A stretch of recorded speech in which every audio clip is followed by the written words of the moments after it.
Segundo Samuel 8, diversas vitórias de Davi, e depois disso sucedeu que Davi feriu os filisteus e os subjugou, e Davi tomou Meteg-Amá da mão dos filisteus, e ele feriu Moabe e os mediu com uma linha, lançando-os ao chão, e com 2 linhas para os matar, e com uma linha inteira para manter vivo.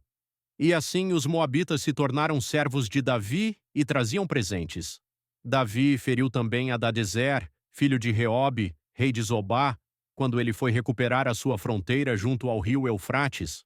E Davi tomou dele 1000 carruagens, e 700 cavaleiros, e 20.000 homens a pé, e Davi já retou todos os cavalos de carruagens, mas desses reservou 100 carruagens.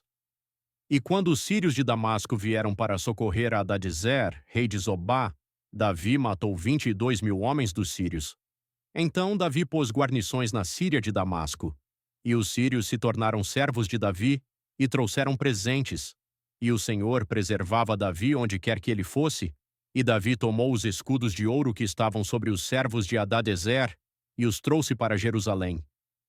E de Betá e de Berotai, cidades de Hadadezer, o rei Davi tomou uma quantidade muito grande de bronze.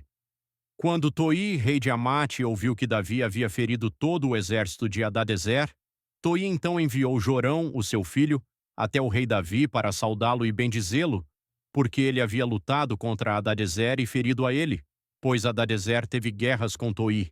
E Jorão trouxe consigo vasos de prata e vasos de ouro e vasos de bronze, os quais o rei Davi também dedicou ao Senhor, com a prata e o ouro que ele havia dedicado de todas as nações que ele havia subjugado, da Síria e de Moabe, e dos filhos de Amon, e dos filisteus, e de Amaleque, e do despojo de Hadadezer, o filho de Reobe, rei de Zobá.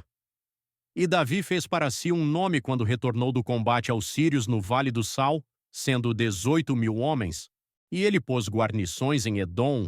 Ao longo de todo Edom ele pôs guarnições, e todos os de Edom se tornaram servos de Davi.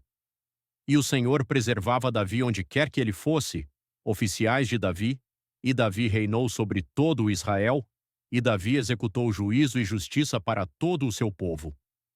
E Joabe, o filho de Zeruia, estava sobre o exército, e Josafá, o filho de Ailude, era o escrivão, e Zadoque, o filho de Aitube, e Aimeleque, o filho de Abiatar, eram os sacerdotes, e Seraías era o escriba, e Benaia, o filho de Joiada, estava sobre os quereteus e sobre os peleteus, e os filhos de Davi eram soberanos maiorais,